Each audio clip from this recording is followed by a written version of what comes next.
हाय दोस्तों, आप सभी को हमारे D6 चैनल में आप सभी का स्वागत है। आज की वीडियो में हम आप सभी को पढ़ाने वाले हैं वैद्युत क्षेत्र की तीव्रता की दिशा। वैद्युत क्षेत्र की तीव्रता की दिशा और किसी बिंदु आवेश के कारण वैद्युत क्षेत्र की तीव्रता। किसी बिंदु आवेश के कारण वैद्युत क्षेत्र की तीव्रता निकालेंगे और उस पर हम सवाल लगाएंगे। तो सबसे पहले हम आप सभी को पढ़ाएंगे वैद्युत क्षेत्र की तीव्रता की दिशा। आप सभी को हम बता दें वैद्युत क्षेत्र की तीव्रता की दिशा कैसे क्या होता है। देखिए दोस्त, हम सब पढ़े हैं आवेश कितने प्रकार के होते हैं? दो प्रकार के होते हैं। आवेश कितने प्रकार के होते हैं? दो प्रकार के होते हैं, एक धनात्मक आवेश, एक ऋणात्मक आवेश। अब आवेश दो प्रकार के होते हैं। हम सब पढ़े हैं कब किसी आवेश पे आकर्षण बल लगेगा, कब किसी आवेश पर प्रतिकर्षण बल लगेगा। जब दो प्लस आवेश आएंगे तो वहां पर कैसा बल लगेगा? प्रतिकर्षण बल लगेगा। जब दो माइनस आवेश आएंगे वहां भी क्या लगेगा? प्रतिकर्षण बल लगेगा। जब एक प्लस और एक माइनस आता है तो वहां पर क्या होता है? आकर्षण बल कार्य करता है। तो हम बता दें यदि हमारा आवेश हाँ दोस्तों, यदि हमारा आवेश हम आपको बता दें यदि हमारा आवेश धनात्मक है तो विद्युत क्षेत्र की तीव्रता की दिशा क्या होगा? यदि हमारा आवेश ऋणात्मक है तो विद्युत क्षेत्र की तीव्रता की दिशा क्या होगा? दोस्तों, विद्युत क्षेत्र की तीव्रता की दिशा दो बातों पर निर्भर करता है। नंबर एक, यदि आवेश हमारा धनात्मक है तो वैद्युत क्षेत्र की तीव्रता की दिशा आवेश से बाहर की ओर होगा। आवेश से क्या होगा? बाहर की ओर। लिखेंगे दोस्तों, यदि आवेश धनात्मक होगा तो वैद्युत क्षेत्र की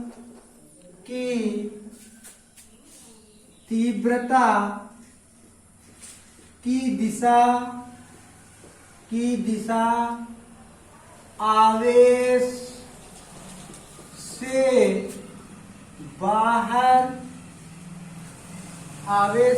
बाहर की ओर होगा। आवेश से बाहर की ओर होगा। कहने का मतलब दोस्तों, यदि आवेश हमारा क्या हो गया? प्लस। अब ये हमारा वैद्युत क्षेत्र की तीव्रता बताना है तो आवेश वैद्युत क्षेत्र की तीव्रता की दिशा आवेश से क्या होगा? बाहर की ओर। ये मेरा वैद्युत क्षेत्र की तीव्रता क्या होगा? आवेश से बाहर की होगा।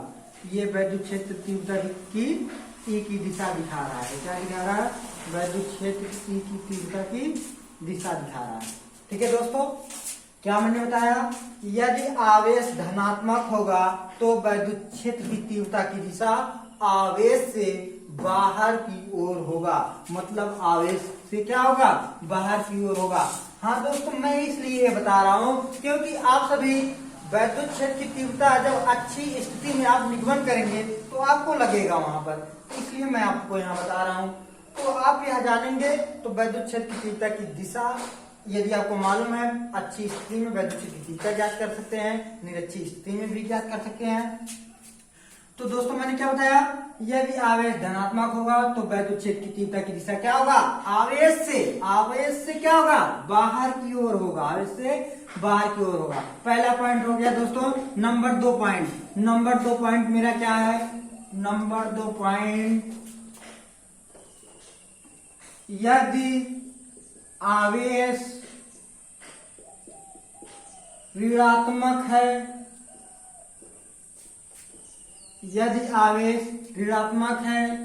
तो वैद्युत क्षेत्र की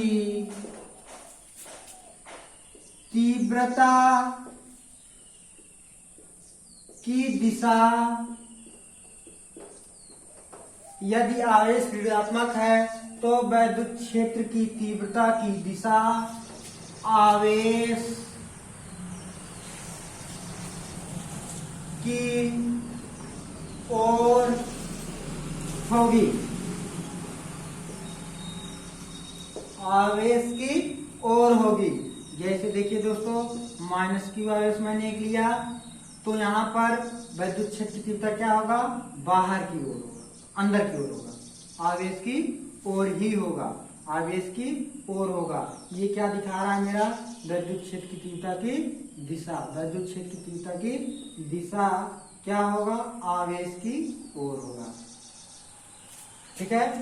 हाँ दोस्तों, अब मैं आपको बता दिया वैद्युत क्षेत्र की तीव्रता की दिशा कितनी बातों पर निर्भर करता है, दो बातों पे। यदि आवेश मेरा धनात्मक है तो वैद्युत क्षेत्र की तीव्रता की दिशा जो होगा आवेश से बाहर की ओर होगा।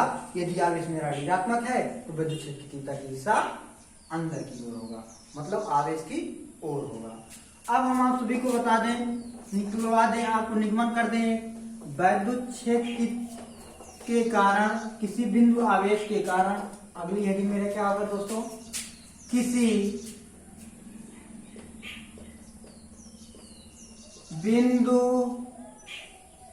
आवेश के कारण वैद्युत क्षेत्र की तीव्रता, किसी बिंदु आवेश के कारण वैद्युत क्षेत्र की तीव्रता क्या होगी, आज हम ये बात करेंगे। जैसे दोस्तों मान लेते हैं,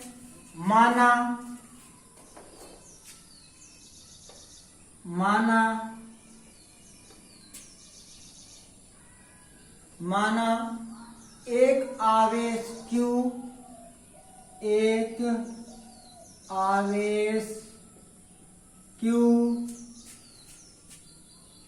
के परावैद्युतांक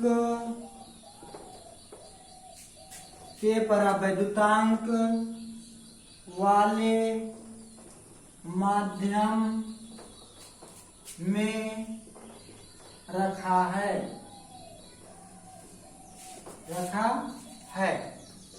माना एक आवेश Q प्लस Q, एक आवेश प्लस Q के परावैद्युतांक वाले माध्यम में रखा गया है। आवेश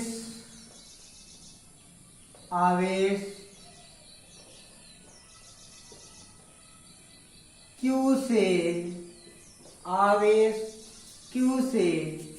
r मीटर की दूरी पर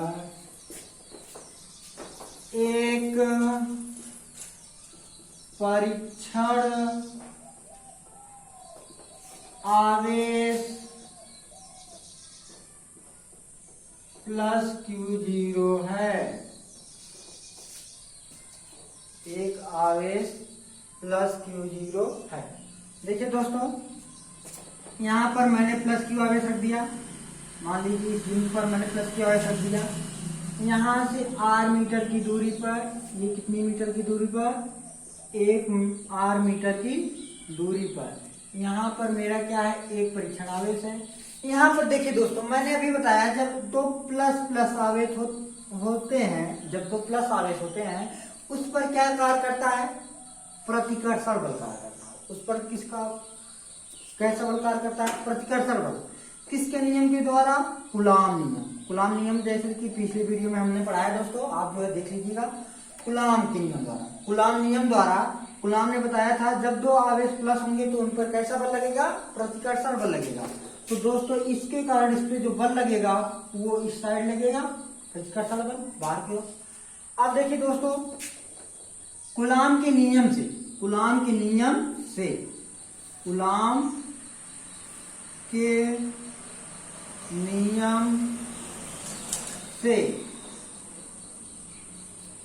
परीक्षण आवेश पर लगने वाला बल, कूलाम के नियम से परीक्षण आवेश पर लगने वाला बल। कूलाम का नियम जो है दो बिंदु आवेशों के बीच कार्य करता है और जो उस पे बल लगता है वो कैसा बल लगता है, कूलामी बल लगता है। कैसा बल लगता है, कूलामी बल। कूलाम के नियम के द्वारा यह बराबर क्या हो जाएगा, 1/4 पाई एप्सिलॉन 0 के। यहाँ क्योंकि के क्यों लगेगा? के इसलिए लगेगा क्योंकि मैंने के परावैद्युतांक वाला माध्यम लिया। यहाँ पर के क्यों लगा? क्योंकि मैंने के परावैद्युतांक वाला माध्यम लिया। यदि मैं के परावैद्युतांक वाला माध्यम नहीं लेता तो यहाँ पर के नहीं लगता। तो यहाँ कूलम्ब का नियम 1/4π0 Q1 Q2 अपान में R स्क्वायर कहता है, अपान में R स्क्वायर कहता है कूलम्ब के नियम द्वारा। यहाँ Q1 के स्थान पे क्या है? Q है, तो हम यहाँ क्या रखेंगे? Q। Q2 के स्थान पे क्या है? Q0 रख देंगे। अपान में R स्क्वायर, R क्या था? दोनों आवेशों के बीच की दूरी था। यहाँ पर भी दोनों आवेशों के बीच की दूरी क्या है? R है। क्या लगेगा? R square. अब दोस्तों हम बता दें वैद्युत क्षेत्र की तीव्रता की परिभाषा से। क्या बता दें? वैद्युत क्षेत्र की तीव्रता की परिभाषा से, वैद्युत क्षेत्र की तीव्रता की परिभाषा से E बराबर हमारा होता है F अपान में Q0। वैद्युत क्षेत्र की तीव्रता की परिभाषा क्या है दोस्तों? एक बार मैं आपको बता दूं। एकांक परीक्षण आवेश पर लगने वाले बल को वैद्युत क्षेत्र की तीव्रता कहते हैं। अब दोस्तों हम जो है ये मान लीजिए समीकरण नंबर 1 है। समीकरण 1 से F का मान मैं उठा के रख दे रहा हूं यहाँ पर। तो मेरा E बराबर क्या हो जाएगा? यहाँ से F है, F का मान जो है यहाँ पर हम रख देते हैं। तो E बराबर मेरा क्या हो जाएगा? F का मान रख दो 1/4πε0 Q0 अपान में R स्क्वायर पूरा का बटा क्या है दोस्तों? Q0 पूरा का बटा क्या है? Q0। यहाँ पर देखिए Q0 कैंसिल आउट, तो E बराबर हमारा क्या आ जाएगा? 1/4πε0 के, यहाँ पर के छूट गया के Q अपान में R स्क्वायर। अब दोस्तों यदि हम बात करें, यहाँ पर मैंने के परावैद्युतांक की बात किया है तो यहाँ के लगा है। अब भी हम निर्वात या वायु की बात करें। निर्वात या वायु के लिए के बराबर कितना होता है दोस्तों? 1। निर्वात या वायु के लिए के का मान कितना होता है? 1। के का मान कितना होता है? 1। के का मान कितना होता है? 1 होता है। तो हमारा E बराबर क्या हो जाएगा? 1/4πε0। के का मान 1 होता है तो ये के हट जाएगा, क्या बचेगा? Q अपान में R स्क्वायर। यही हमारा बिंदु आवेश के कारण वैद्युत क्षेत्र की तीव्रता है।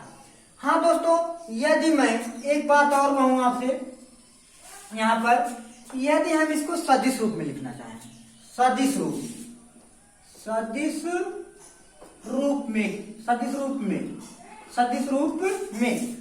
रूप की बात करें तो यहाँ पर वेक्टर E बराबर क्या हो जाएगा? 1/4πε0 Q अपान में R square into R cap. एक एकांक सदिश लग जाएगा जो कि मेरा क्या है? R। वो एकांक सदिश मैंने Q के सापेक्ष क्यों नहीं लगाया? क्योंकि R के सापेक्ष क्यों लगाया? क्योंकि जो दूरी होता है उसी के सापेक्ष लगाते हैं हम। तो यहाँ पर दूरी मेरा क्या था? R। तो R है दूरी, तो मैंने R कैप ले लिया। एक एकांक सदिश मैंने क्या लिया? R कैप, क्योंकि उसके बीच की दूरी क्या है? क्या लेते हैं? एकांक सदिश लेते हैं। तो एकांक सदिश मेरा क्या है? R कैप हो गया। ये क्या है? सदिश रूप में है। ये क्या है? निर्वात या वायु के लिए के का मान कितना होता है? 1। E बराबर हो जाएगा 1/4πε0 Q अपान में R स्क्वायर। और यहाँ E बराबर 1/4πε0 के Q अपान में R स्क्वायर। आपसे यदि दोस्तों कोई पूछता है कि बिंदु आवेश के कारण विद्युत क्षेत्र की तीव्रता का सूत्र बताइए, तो हम बताएंगे E बराबर 1/4πε0 के Q अपान में R स्क्वायर। और दोस्तों यदि आपसे एक क्वेश्चन का दिया गया निर्वात या वायु के लिए किसी बिंदु आवेश के कारण विद्युत क्षेत्र की तीव्रता बताइए, तो हम वहां पर बताएंगे E बराबर 1/4 Q अपान में R स्क्वायर। हाँ दोस्तों, अब जो है इस सूत्र पर हम एक आध जो है सवाल लगा लेते हैं, एक आध दो सवाल लगा लेते हैं, एक आध दो सवाल लगा लेते हैं।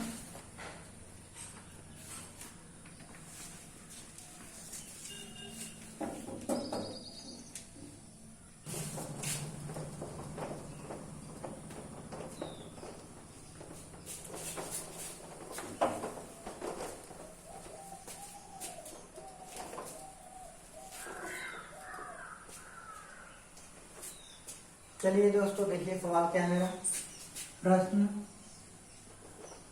निर्वातित माध्यम में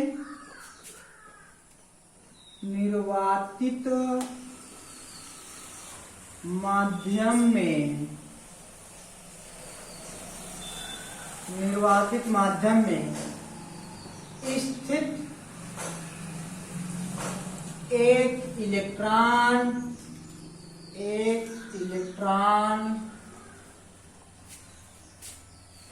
से 2 मीटर की दूरी पर उत्पन्न विद्युत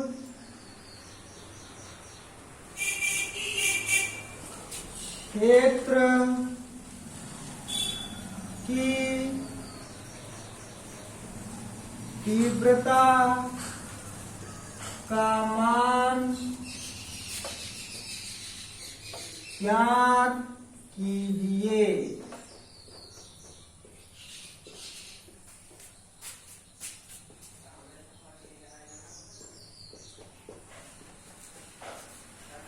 दोस्तों क्वेश्चन क्या कह रहा है, क्या याद करने क्यों कहा है, क्या दिया है, ये समझते हैं पहले हम। निर्वातित माध्यम है, यहाँ पर दोस्तों पहले लगा दिया निर्वातित माध्यम। निर्वात में के का मान कितना होता है 1। तो निर्वात या वायु के लिए मैंने बताया था फार्मूला अभी। E बराबर क्या होता है 1/4 Q अपान में R स्क्वायर। के नहीं लगाएंगे, के पर विद्युत माध्यम नहीं बोल रहा है, यहाँ पर निर्वातित माध्यम बोल रहा है। तो निर्वातित माध्यम के लिए का मान हो जाता है। निर्वातित माध्यम में स्थित एक इलेक्ट्रॉन से, दोस्तों एक इलेक्ट्रॉन की बात कर रहा है, एक इलेक्ट्रॉन पर कितना आवेश पाया जाता है, आवेश दे दिया है। हम जानते हैं एक इलेक्ट्रॉन पर आवेश, एक इलेक्ट्रॉन पर आवेश Q बराबर कितना होता है 1.6 गुणे 10 की पावर -19, 10 घाते -19 कूलाम, इतना आवेश पाया जाता है। दोस्तों क्या दिया है, एक इलेक्ट्रॉन से 2 मीटर की दूरी पर उत्पन्न विद्युत क्षेत्र की तीव्रता, दूरी दिया है, दूरी मतलब R बराबर कितना दिया है 2 मीटर, R बराबर कितना दिया है 2 मीटर। वैद्युत क्षेत्र की तीव्रता, वैद्युत क्षेत्र की तीव्रता ज्ञात करना है, मतलब E का मान ज्ञात करना है। तो अभी दोस्तों हम फार्मूला E बराबर लिख के आए हैं पढ़कर 1/4 पाई एप्सिलॉन नॉट Q अपान में R स्क्वायर। आप जो है इसे बोल सकते हैं एप्सिलॉन नॉट या एप्सिलॉन 0, कुछ भी बोलिए, ठीक है। दोस्तों मैं आपको बता दूं 1/4 पाई एप्सिलॉन 0 का मान कितना होता है, 1/4 पाई एप्सिलॉन 0 का मान जो है 9 गुणे 10 घाते 9 होता है। ये दोस्तों आपको याद करना है, 1/4 पाई एप्सिलॉन 0 का मान क्या होता है 9 गुणे 10 घाते 9 होता है, 9 गुणे 10 घाते 9 होता है। चलिए दोस्तों, तो यहाँ पर क्या है मेरा 1/4 पाई एप्सिलॉन 0, तो यहाँ पर हम लिख लेंगे 9 गुणे 10 घाते 9 इंटू Q का मान कितना दिया है 1.6 गुणे 10 घाते -19, अपान में आर का मान कितना दिया है, 2 दिया है, तो 2 का इस पार लगा देंगे। फिर इसके बाद क्या हो जाएगा, आगे देखिए, ई बराबर क्या आएगा मेरा, 9 गुणे 1.6 गुणे 10 घाते -19 में से 10 घाते 9 घट जाएगा, क्योंकि ये प्लस की घात है, ये माइनस की घात है, घट जाएगा। 19 में से 9 घटेगा तो 10 घाते -10 बचेगा। नीचे मेरा क्या होगा दोस्तों, 2 का वर्ग कितना होगा, 4। 2 का वर्ग कितना होगा, 4। अब 4 से काट दीजिए, 4 का नम 4, 4 चौक 16, ई बराबर 9 गुणे 0.4 गुणे 10 घाते -10, 4 9 आई 36, ई बराबर 36। कितने अंक बाद, दशमलव के बाद कितना अंक है, दशमलव बाद 1 अंक, तो 1 अंक इधर क्या लगा देंगे, दशमलव, तो 3.6 गुणे 10 घाते -10। वैद्युत क्षेत्र की तीव्रता का मात्रा क्या होता है, न्यूटन प्रति कूलम, न्यूटन प्रति कूलम। तो ये दोस्तों आ गया 3.6 गुणे 10 घाते -19 न्यूटन प्रति, सॉरी यहाँ पर 10 घाते -10 था, 10 घाते -10, ऊपर 10 घाते -10 था, 3.6 गुणे 10 घाते -10 न्यूटन प्रति कूलम। इस तो दोस्तों, यदि हमारी वीडियो पसंद आए तो लाइक कीजिए, कमेंट कीजिए और अपने दोस्तों के साथ शेयर कीजिए।